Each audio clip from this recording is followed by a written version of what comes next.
So, Ron, tonight we want to be talking about how to make your events memorable, how to make your events something that people will be talking about. Your referral base will just go crazy.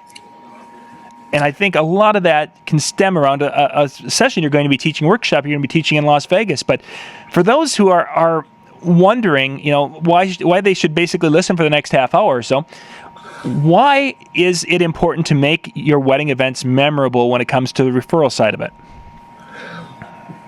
Well, obviously, the referrals is the most powerful form of marketing and the cheapest form of marketing any DJ or actually any wedding professional can have. So the more you can do to exceed client expectations, the more likely you are to get referrals. And as I said, the referrals are cheap. That's cheap marketing. So to be able to get a continual flow of referrals coming into your business means you have to spend less on advertising on like the Knot or Wedding Wire or any other little publication that's out there.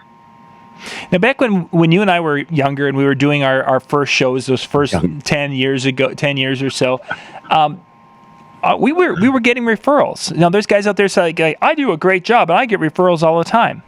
Yeah. As I look back at those referrals that I was getting, I think to myself, were they referring me because I was talented or good or making memories, or were they referring me in many cases because I was probably kind of cheap? Well, 10 years ago. Well, our first 10 years. Yeah. 10 years ago, I would have been in the business 15 years. So, to be honest, I think really the idea of putting more into a wedding reception than just playing music, really, in my opinion, didn't come about until probably after 2001, 2002, somewhere in that general area, when more and more people started talking about the possibilities of things that you could do. Randy Bartlett, an excellent example. I can remember going to a Mobile Beat conference in Vegas, I'm going to guess 2002, 2003, and listening to him speak for 45 minutes. And I was blown away by some of the things that he came up with on how you could, not only how you could make a wedding reception more fun and memorable, but just pointing out all the stupid things that DJs do. And I hope nobody's offended by the word stupid. I realize that may not be politically correct, but really that's what it boiled down to is that showing how, pointing out this, and I was just like everyone else. I was doing it the only way that I knew how because nobody taught me any better. Yeah. And I think that was a big thing when we were starting out, that education wasn't there. And even when we went to the first few conventions, while there was education there, I still walked out, and it took a long time really before the concept of making something memorable really started to sink in. Well, John, that was because in the early 2000s, in our industry, I don't know about you, but even for me, I already knew it all. So it was going to teach me anything. I already knew it. There wasn't anything before 2001 at a Mobile Beat conference or any other conference, and anybody could teach me that I didn't already know how to do. That was just the ego of the day. But once I started meeting people from across the country and getting and developing relationships and mentorships with people that to this day I still carry on with people I trust, people that knew far more than I did, and I realized that what they were telling me wasn't to test my ego. It was actually to help me.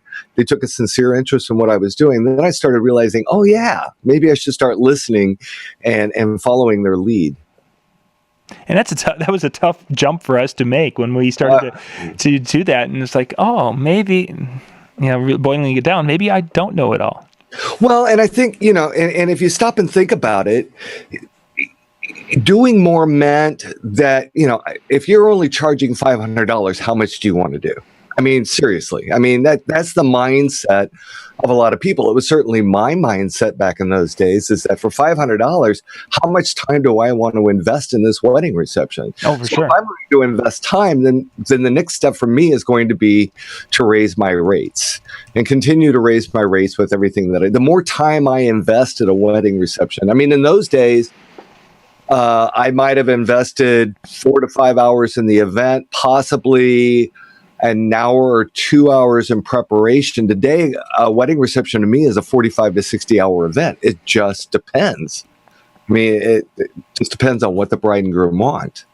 Yeah, it's definitely changed from when we first Oh, yeah. first started, and I think the expectations on the client side have changed, not across the board, not in Yeah.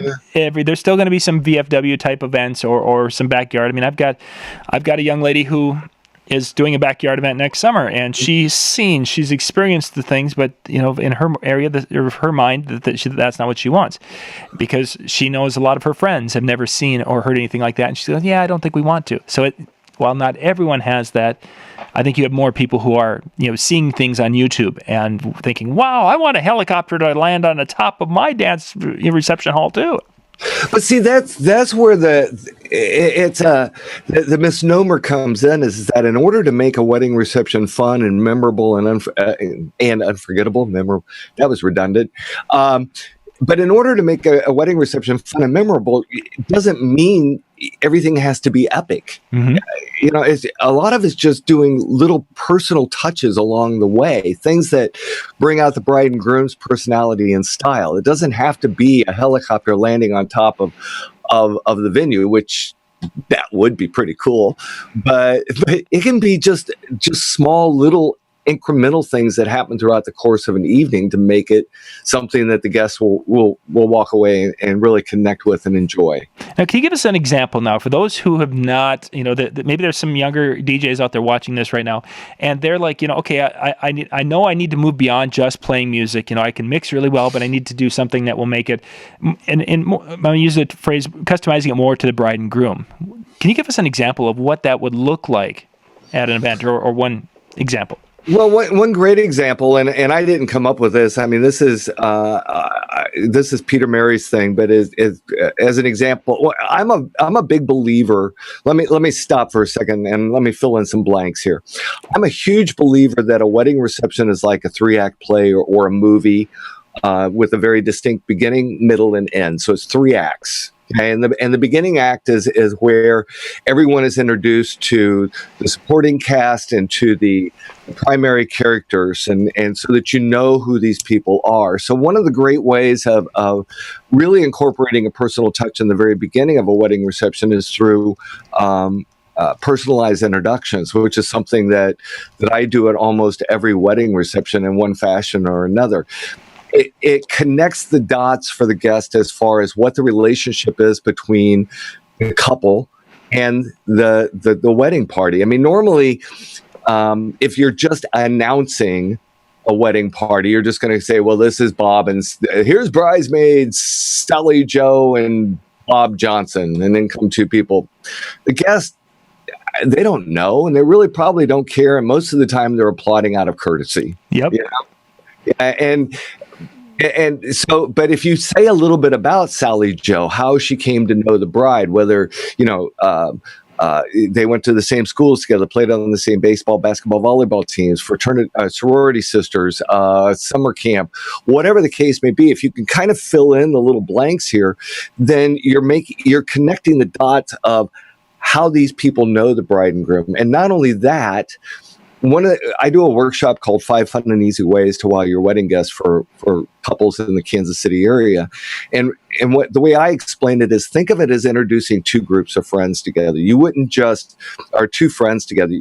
I wouldn't, as an example with you, John, introduce you to a friend of mine and say, hey, this is John Young, and then walk away. I would say, hey, this is John Young. John is my publisher with Disc Jockey News. He won. You made the Hall of Fame. I mean, I would fill in the blanks. Yeah. A little bit, so people would understand the connection between us. And that's the same thing's true with like personalized wedding party introductions. Anything that you can do, whether it's personalized wedding party introductions or love stories or just about anything that connects the dots for the guests, that engages them, that makes them want to pay attention to what's going on, that in and of itself is a personal touch. I mean, most wedding guests are so accustomed to seeing the same wedding reception over and over and over again, the ones I used to do 15 years ago, where it was always the same. You just went through the motions. They're thrilled if they see something different taking place. Then their attention is going to tune in. Another great example of that is if you think of going back to the movie example. Have you ever watched a movie where in the first, you put in this movie with high expectations, this is going to be the greatest film ever, and 3 minutes in the movie you go, oh my God, what is this? So you do one of two things. You either turn it off, or you let it play and become background noise while you go off and do something else. Nobody ever jumps to the end of the movie to see if it's any better than the beginning of the movie. Same thing's true at a wedding reception. Nobody's just going to hang around to see if the end of the wedding reception is any better than the beginning of the wedding reception. So you have to engage, you have to entertain, you have to keep the people's focus. And that's part of the process, everything leading up to the party itself. And if you've done your job, if you've been successful at keeping them engaged and focused and entertained, when the party starts, you don't have that empty dance floor for 10 or 15 minutes or nothing but female dancers out there, girls out there dancing while the guys are getting hammered enough so they'll come out and finally dance. So that was a very long question to your very long answer to your short question. But I get really passionate about it because I think I have a true passion for weddings, and not only for a passion for weddings. It's seeing a couple, knowing that you've made that impact on their day. That you have because you are like the biggest gift that somebody's bringing to the wedding that they're going to take home with them. You're that memory that they're going to take home with you. What memory do you want to be? Do you want to be that memory of, oh my God, that guy? Or do you want to be, wow, that wouldn't have happened had it not been for this guy or this female or this girl DJ or whatever? Right. I want to jump back, Ron. I'm going to kind of put you on a spot with this now. Uh-oh. When you were talking about the custom introductions and doing a little bit more of that, what I'd like you to do is I just want you to use your improv skills and give me a mock introduction of God. Just to throw something together so people who have never heard a custom introduction and pick two people out, like you're going to introduce one bridesmaid and one groomsman, just to give us a level of feel for what that would look like. So, could I actually read one? I have one right here at my fingertips. Would you mind if I pull it up? And this was not set up, ladies and gentlemen. I literally am putting Ron on the spot with this one. And Peter could do it. I'm not that. You've got one there. I want to give the viewers an idea of what a custom introduction, because most of us have been to, high school prom or something like that, where it's Bobby Sue escorted by Mike Johnson, and it's Stephanie, escorted by, that's we've experienced that, but a lot of people haven't experienced that customized introduction. So if you've got one there, give us. Okay, all right. So as an example, this was only one maid of honor and one best man. The best man was the brother of the groom. Maid of honor was a friend of the bride. And these also included drops as well, sound drops. So I would like you to make the sound drop sound at the appropriate time, please. Oh, I will. Okay. Let's see how this works.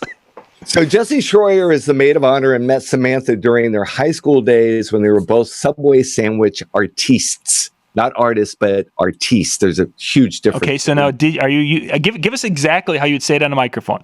That's how I said it. Okay. I said it. Artiste, not artist. Artiste. There's a big difference. Today, she's a single lady living with her dog Rosa in North Kansas City, where she's a yoga instructor and a cheerleader choreographer. And that's where a drop came in and went VICTORY. Victory, victory. It's our cry. I've been told that Jessie is known to strike up a conversation with any stranger in the room, but when the party starts, she may just say, and another drop was, "Shut up and dance with me." So there was a music sound drop there. Brad Harms is the best man and Ross's former roommate. Everybody, ooh. He lives in Lawrence, Kansas, and is a fan of the Royals, Chiefs, Jayhawks, and of course the Jetmore Longhorns, which is off script. Most of the people knew it. It's like a town of 50, and so there was cows mooing when I played that. He's best known for his death-defying driving skills and for consuming blazing hot chili peppers on a bet. It's hard to believe that a guy who looks so much like his handsome twin brother is still single. Of course, it may be time for him to reconsider his pickup line. And the drop was from Napoleon Dynamite, which is, are you drinking 1% or 1% because you think you're fat? Because you're not. You could actually be drinking 2%. So that's... So, I mean, and I haven't rehearsed this in a while. I mean, I did this a few months ago, but that's an example. And I want to make sure I learned how to do this through the Grand Make It Grand workshop that Peter, Mary, and Liz Daly teach. And I would highly suggest for this that if you ever have an opportunity, if you want to do something really fun, it's a really intensive 2-day workshop, and but you're able to do really fun introductions like this. If you can get the guests laughing in the beginning, you have their attention. Very much so. You know, if only a couple people, you may not in the very beginning. Again, people are so accustomed to wedding receptions being the same. But if you can make just a few people laugh in the beginning, those who may not have been paying attention are going to want to know what everybody's laughing at. And then they're going to focus in on what's going on. And I think that's a Randy Bartlett trick I learned. I think it's something that's been kind of all interwoven. Do you notice how I'm throwing around names? You're dropping names. You are a name dropper. I haven't gotten to Bill Herman yet, or Jason Jones, or Mitch. Mitch is in the chat room, and yeah, he's just waiting for us to go MitchTaylor.net. That's what he's waiting for. So Ron, now, okay, so we've talked about introductions. Let's talk about some other spots in which, and we won't really go into detail too much, but other spots where you have done some customizing to kind of fit the couple. And then I want to circle back to really looking at the love story concept and such. Okay. So other spots in which a DJ or entertainer can customize for the couple. Well, these things aren't necessarily specific to the couple, but they're just fun little activities. Again, after you get past the introductions and you get past like the welcome, well, okay, let's extend the introductions for just a moment. One of the things I encourage, a lot of times at a wedding reception, once the bride and groom are introduced into the room, they come in and they have a seat, and then we have a blessing, and then we're on with the meal and that kind of thing. That's traditional. Right. What I always encourage my couples to do is to extend the personal touch that they just created with the personalized wedding party introductions. By the way, all the information that I gave here, these introductions that I just read, all the information comes from the bride and groom. And on the introductions, typically I will share with the couple in advance what I'm going to say about their wedding party, so there's never any doubt as to whether I'm going to embarrass anyone or anything like that. But I usually encourage them to extend the personal touch that they created. So when the bride and groom are introduced in the room, I give the groom a mic in the hallway so that when they come in, after the applaud subsides, they can welcome their guests. And I do something a little bit different than most DJs. I even encourage the bride and groom to introduce their parents. And the reason I do that is because, every DJ is perfectly capable of introducing parents. It's all a part of DJ 101. But for me, I'm just introducing names. For a bride and groom, they're actually introducing their parents. There's a huge difference in the dynamic of that introduction, of them introducing their parents and having them stand up and saying something about them. And that's also a great transition if the father of the bride or the father of the groom or both want to do a toast. I don't bring I encourage my couples not just to bring the father of the bride up if he's doing a toast. I encourage them to bring up both sets of parents. And the reason for that is because a wedding day is the bringing together of two families. And if you have both sets of parents flanking the bride and groom, the photographer is going to get the reaction shots of what the parents, the expressions on their faces as the toast is being told. But moving beyond that into things that, again, just activities to keep people involved.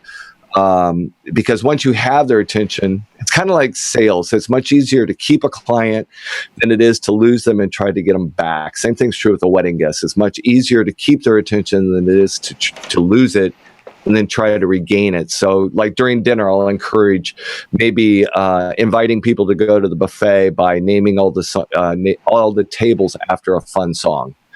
And we'll create table cards that read something to the effect of you're seated at Macarena. When you hear this song, the bride and groom, usually by name, Sally and Joe invite you to dance your way to the buffet. And we have some fun with making Or we may do bride and groom trivia. That's another way of extending personal touches, where I have them provide me with questions. And if you answer the question correctly, then you and your table are invited to go to the buffet.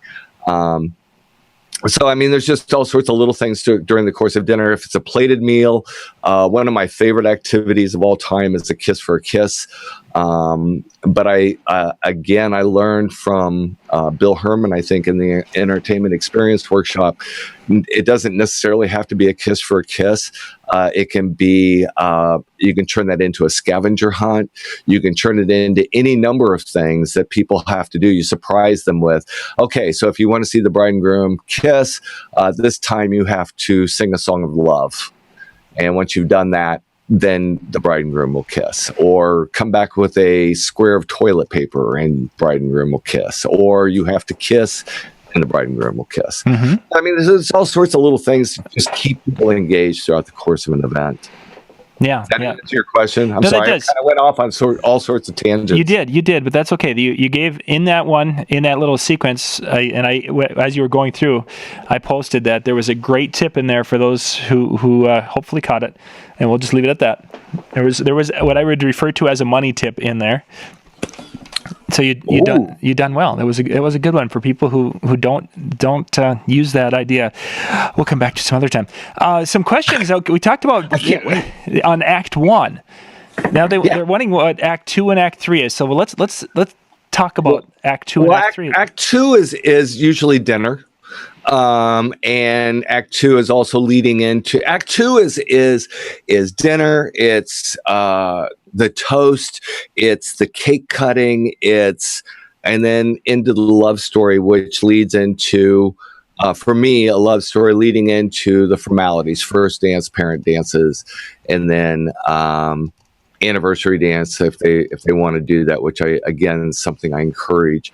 So that's Act 2. Act 3, of course, is going to be bringing everything together. The climax of the evening is Act 3, which is, of course, the party.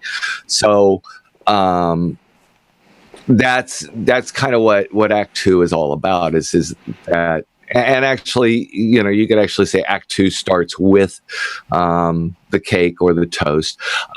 I go back to, and I think it's important, John, that because I hate these arguments on Facebook or on forums and every place else.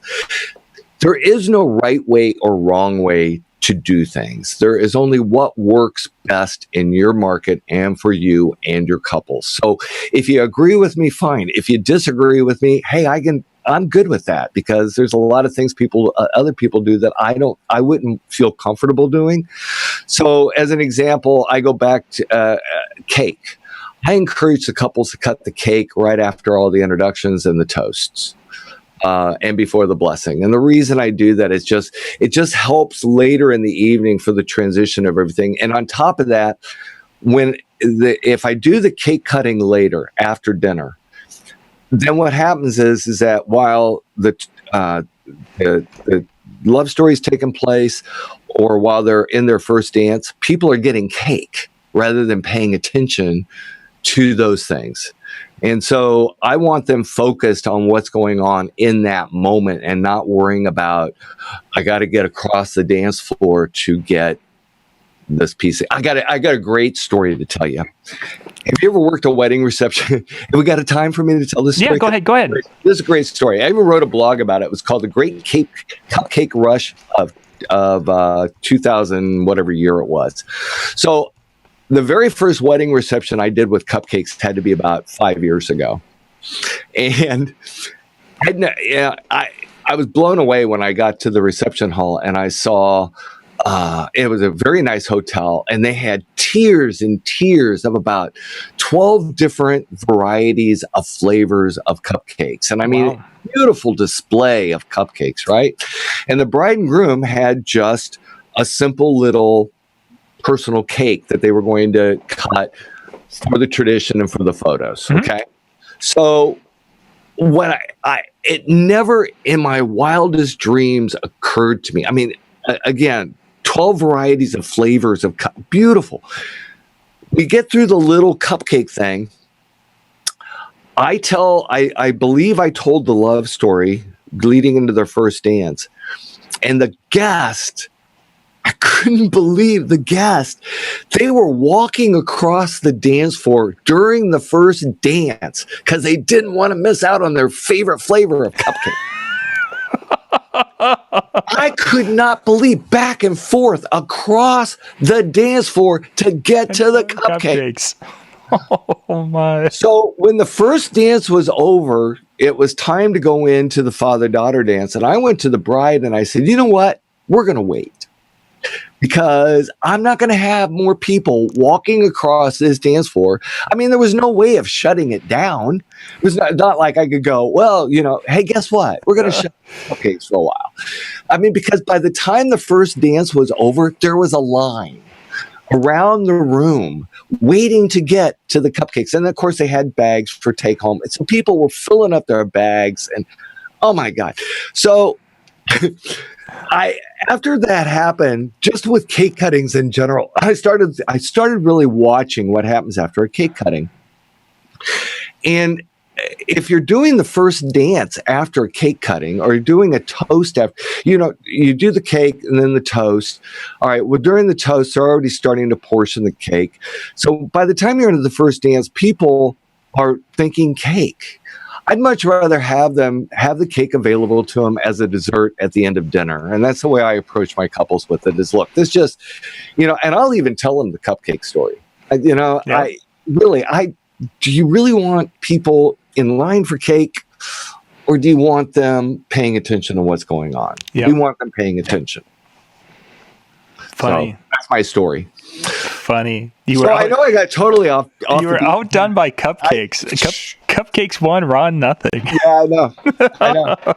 I was so ticked off at. I mean, it just blew me away that guests could do that. I was like, wow, all that for a cupcake. Thank goodness I had put mine aside before they all made the rush. Yeah, you're the first one over there. Yeah, now, ladies and gentlemen, their first dance. I was cutting in line. Yeah. I had the mic with me just in case I needed it. No, I'm kidding. I'm kidding, people. I'm kidding. Have they delivered it to my books? Don't text or email or send me Facebook messages. It's a joke. No. Okay. Okay. So Act 2 then takes us basically from that time through. Now, does that take? Now take Act 3. Act 3 is the party. That's when it all comes together. That's when everything that you've done to focus the attention on what's happening. That's the payoff, is the party. And if you can get people out there partying right away. Now, here's another money tip, I think you called it. Yeah. I cheat when I get people to the dance floor. And I think I've talked about this before. I encourage my couples to do an anniversary dance. And I do an anniversary dance totally different than most DJs do an anniversary dance. Most DJs, well, I shouldn't say most, a lot of DJs will try to get everyone to the dance floor and then move them away until the only couple remains standing is the longest married. I do it in reverse. I start with a couple that's been married the least amount of time, which of course is the bride and groom, and then we build the dance floor based on how long everyone is married till we get to the couple that's been married the longest. I position my couple on the corner of the dance floor, side of the dance floor, closest to that table, so that I know that when that couple comes up, my couple is right there. Photographer is there, videographer is there to take the shot. I don't have the bride and groom in the middle of the dance floor. And I'll, as most DJs might do you have any sage words of advice that you'd like to share with the newlywed, how long you've been married? But here's the great thing, is after that's done, this next song, we want everybody to stay on the dance floor, but this next song is just for the two of you, but we want everybody to stay on the dance floor. Everybody in that room is on the dance floor, and they're dancing, even if it's a slow dance. Now, the idea is to keep them there.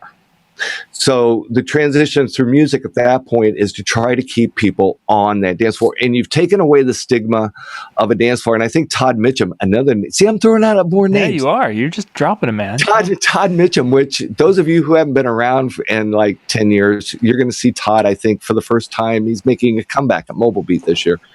But I think Todd was the one that talked about, one of the workshops I went to with him was, a dance floor is a vast, open, empty, scary place to most guests. And you have to be able to remove that stigma. My way of removing that stigma is through the anniversary dance, because now everybody has been on it. They don't have to worry about being the first on the dance floor, because everybody's been the first on the dance floor now.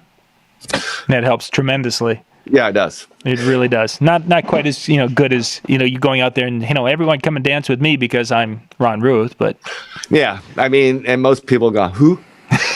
What's that? Well, I mean, I don't like, that first song that you play at the beginning of the night. I don't care. I mean, maybe I've been doing this 25 years, and I can guarantee if I don't do an anniversary dance or something to prime the dance floor, I don't care what the first song is I play at the beginning of the night. I'm not going to have a full room of people on that dance floor. Yeah. Happen.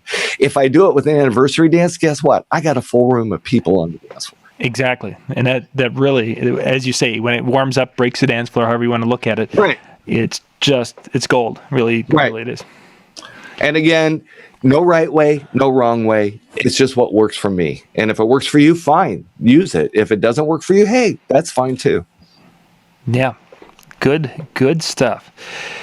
Before we jump into getting into the love story and talking about the AudioMazing Love Story, 3 acts. Which one in your prep time? Which one is the most time consuming for you, and why? And which one is the least, and why? Well, the party segment is usually the least. I mean, that one. Nobody can pre-program a night. I mean, you have a pretty good idea of the age group of the guests that are going to be there. But as far as trying to pre-program music, it's not something I invest a whole lot of time in. Sure. I program based on who's on the dance floor at any given time. So that's where the music is going to go. As far as I would say, the longest amount of time for me is spent in typing up and sending out itineraries for the entire evening, because my couples get an itinerary after our first planning meeting, and then as they make changes, that itinerary is updated. They're sent copies. Then all of the itineraries are also sent to every other member of the wedding team: photographer, videographer, caterer, anybody else that's behind the scenes. So there's a lot of time in that. The script writing for wedding party introductions for me is sometimes it's really time consuming, sometimes it's not. It just depends on how easy it is to write for somebody. Yep. Sometimes I get very little information about a couple, and as much as I try to pull more information, this is all you get. And that's fine. I'll work with what I get, but that for me sometimes is a struggle. And then of course the love story and writing the love story, but also with the introductions and the love story, I would say there's a tremendous amount of time that goes into rehearsal on both. I have an associate that works with me so that when it comes to the drops, as an example, for the introductions or for a love story, she's the one that's hitting those drops for me. I don't have to do that. All I'm doing is working off the script. So we have to get together and rehearse. We rehearse both love story and workshop. Love story and workshop. Love story introductions. Yeah. So as far as time, those are the two things that are probably three things that are the most time consuming for me. Plus, I invest.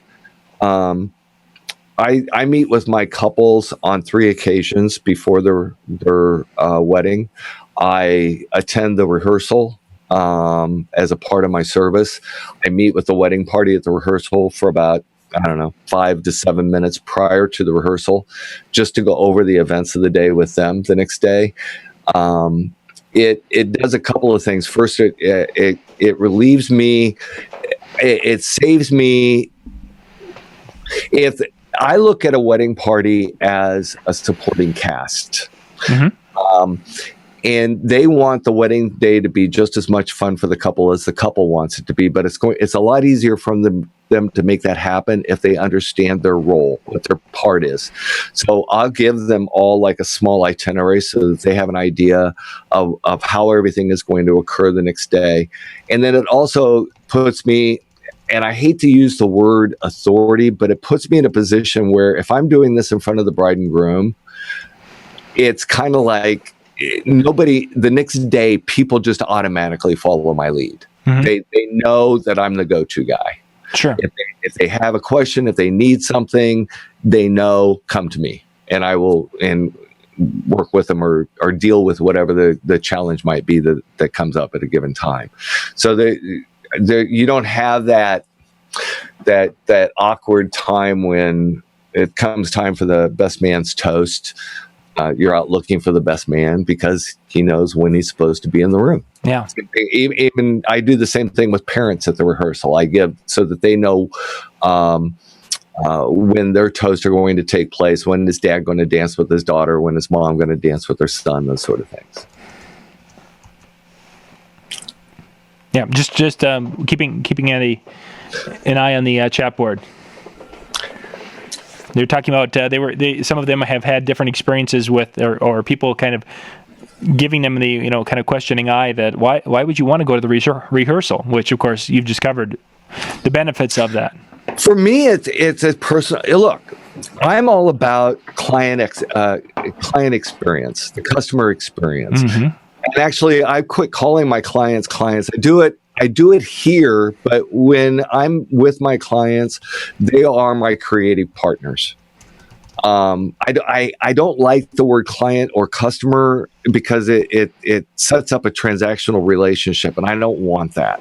I don't want them to think of their working with me as being nothing more than a transaction.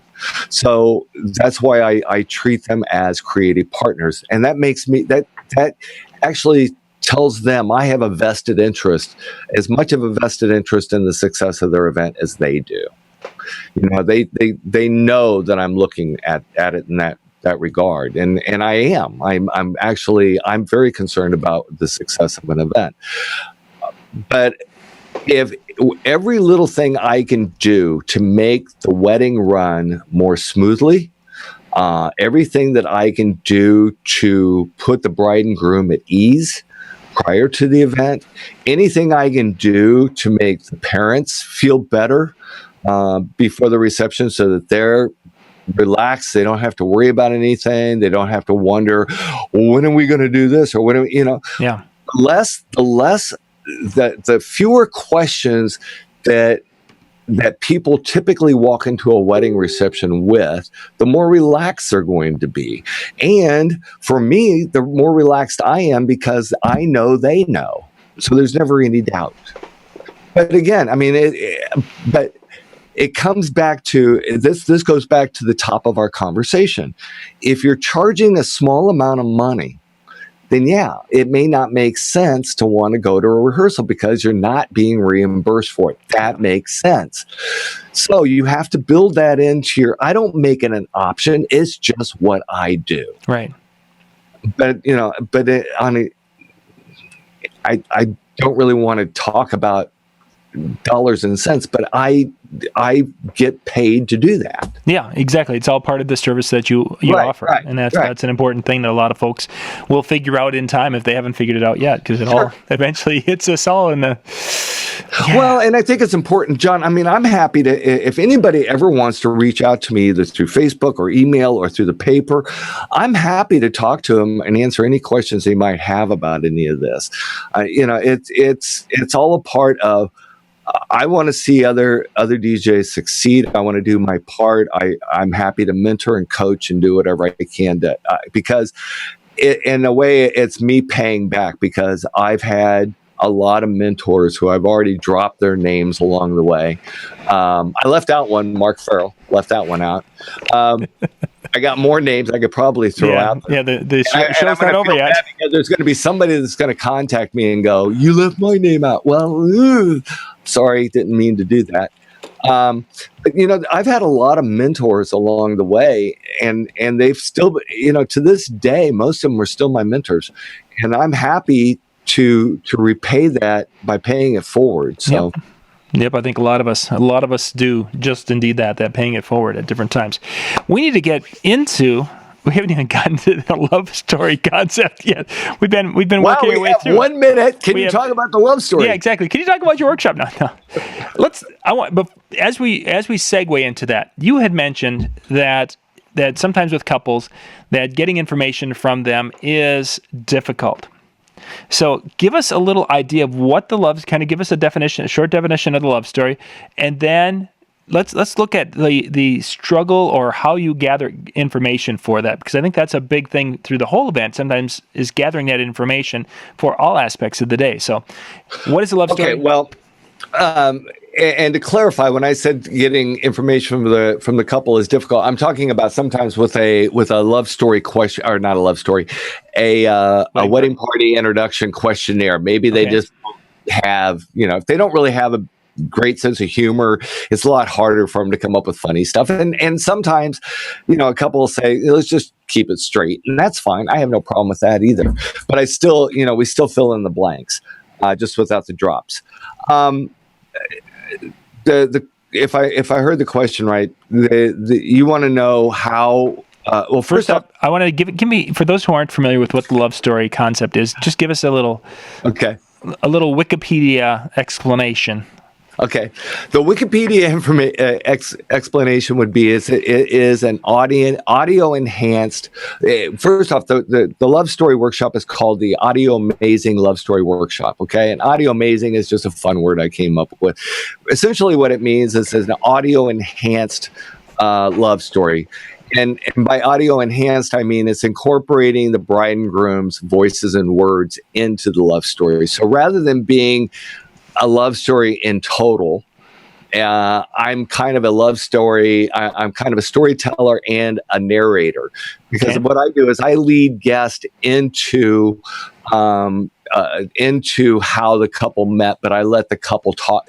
I use the couple's voices and words to actually say how they met, and everything from how they met, who introduced them. I mean, it just depends on the love story itself, but it could be anything from how they met, where they met, when they met, when did they say, who said I love you first, when was the first kiss, did they ever have that conversation of exclusivity, when did the topic of marriage come up, who brought it up, did you shop for rings, when did he propose, where did he propose, how did he propose, and all that. So those are all questions that are a part of the interview process. But what I pull from the couple is I'll go through all that information. I mean, that's a thumbnail sketch of the interview. The interview itself takes about it depends on the couple. It can take anywhere from 45 minutes to an hour and a half. It just depends on the couple and how talkative they are. The more talkative they are, the better for me, because that gives me more information to work with. Sure. But so what I do is, after I've interviewed the couple, is I'll go back and I will pull the best little bits and pieces out of that to compile a love story that is, usually a love story for me is I try to keep it to 8 minutes, 10 minutes tops. 8 to 10 minutes. It just depends. Sometimes I'll start out with an 8-minute love story, but because of laugh lines and that kind of stuff, it may go a little bit longer. Did I answer your question? Yeah, I think so. I think so. I mean, again, when we'll have to work on the definition of short. But hey, John, how long have I been writing for you? Yeah, exactly. My 1,200 word articles that are like War and Peace. I think I remember the first conversation. So, John, how many words should it be? Oh, about 700. I keep waiting for you to put together a special edition just with my section. At times it feels like it, but that's another story for another day. Yeah. So I don't want to talk about how I'm on page 6. So we have our love story, and Yeah. now, what kind of a response do you see from the guests? Now, one of the concerns that people have, especially DJs, are like, oh my gosh, the guests are going to view it in a negative way, some way, shape, or form, any number of ways. In your experience, what have you heard? What have you seen and experienced from the guests? Well, the guests love it, and so do the bride and groom, because here's the thing. I never share a love story with a couple before I present it. So the first time they're ever going to hear it is going to be at their wedding. That's it. And so traditionally, I'll put them in director's chairs so they're up high, or I'll make sure if they're on a platform, that's fine. But watching their faces as they hear things that they've said to me, and keep in mind, by the time I do a love story, it's been 4 months since the interview, so they've forgotten all about what they've told me. The idea, I'm not one to ever embarrass anyone, but if they said it and they didn't say don't use this, it's so. But I mean, it's fun to have. One of the things I encourage couples to do during the interview process is don't be afraid to talk over each other. I don't want it to be, well, he said, she said. I want that interaction of, well, he did it. No, I didn't. Yeah, you did. No, I didn't. All that stuff is gold, because when it comes to part of that story, and the guests love hearing that interaction that goes on between the couple of arguing over whether he said I love you first or whether she said I love you first. Okay, so how now, as I'm listening to this, I'm visualizing. Are you using some of these audio from the interview? Well, I'm sorry. Did I not? Okay. So what happens is, in my very first meeting with a couple, and again, this comes down to, part of it is client experience, but mostly for the AudioMazing Love Story. My very first meeting with a couple is I call it a getting acquainted meeting. So really what I'm doing is, for an hour and a half, I'm going to interview them about their relationship. Everything that there is to know, not everything, but for most of the details. Some of them I already talked about, how you met, where you met, all that. Yep, exactly. Right. So, and then throughout all of this, I'm recording them. Okay, so you are. Okay. Right. So when, and I'm sorry I left that. I don't know how I did that. So after that interview is complete, I go back through and I listen to that interview, and I pull out the best little bits and pieces of that interview, and that becomes part of the love story. Those little bits and pieces. So I have her talking about the night that they met, or I have both of them talking about that first kiss. Or one of my favorites is that I'll ask them, did you ever have that talk of exclusivity? And I love it when they say, yeah, I asked her to, it was at this night, we were over dinner, and then before the groom can finish getting it out, she'll go, he asked me to go steady, or something to that effect. I mean, that's stuff. So that's part of those little snippets become part of the love story. There's the beauty behind all this, John, is that I'm not only getting the information for the love story, there are added benefits to this, because in this conversation, I'm asking, what do you share in common? What do you enjoy doing most together? What are your hot buttons, cold buttons, all the, so when I sit down with them for the planning meeting, I have a really good feel for what their personality and style is. So when I'm offering them ideas of things that they may want to do at their event, I'm not just shotgunning them ideas. I'm hitting them with ideas that I think are going to be specific to the two of them. And I'm developing a trusting relationship with them.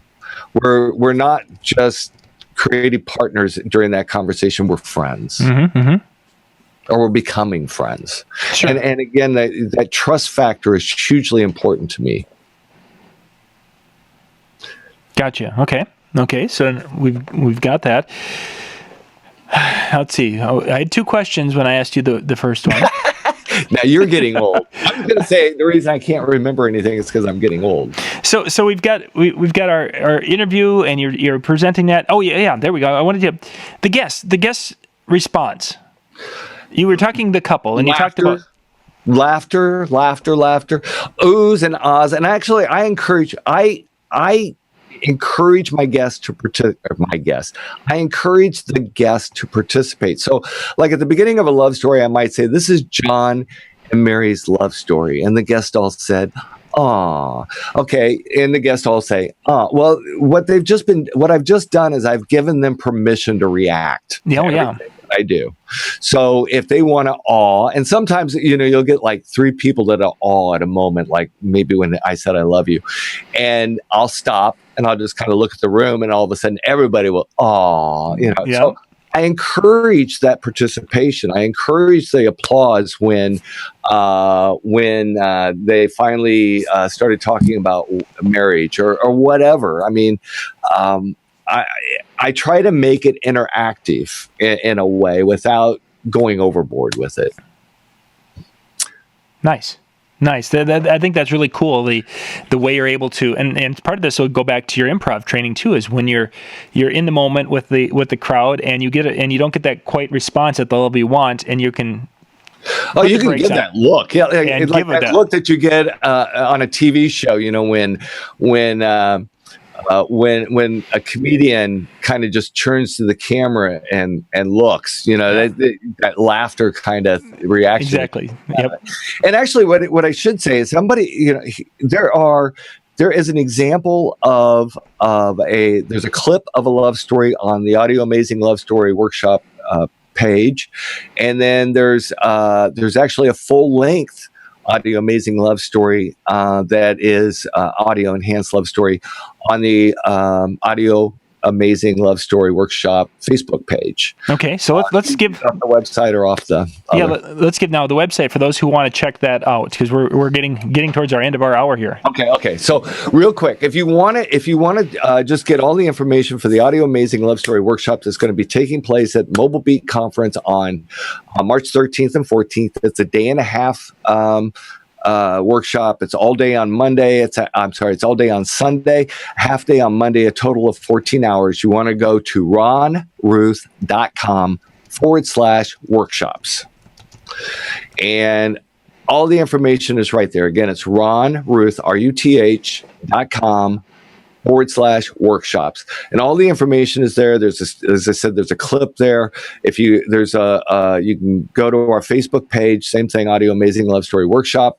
And there's all sorts of, there's a couple more clips, and there's also a full length video. Now, do we want to talk about the special deal for all the listeners? I think we should. And then, of course, Mitch is going to come knocking on the door here in a few minutes. And Mitch, have a seat. He's all fired up and excited.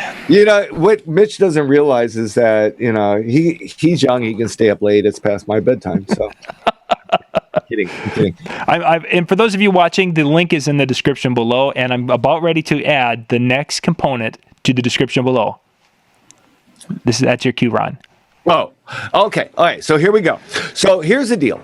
Right now, if you want to attend the workshop in Las Vegas, it's $700 to attend. However, just for you all, just for all the viewers here on Disc Jockey News TV, I'm offering a special $75 savings for the next few hours. This will actually end at midnight tomorrow evening, Monday evening. So if you want to register and take advantage of the $75 discount, whoops, I guess I should take my finger off of it. This is the URL, ronruth.com, love 75. If you go there, you can register, and it's only going to be $625 for you to register, as opposed to $700 for you to register. Okay, $75 savings ends. It ends tomorrow evening at midnight, Monday, the 18th. Once this is gone, it's gone.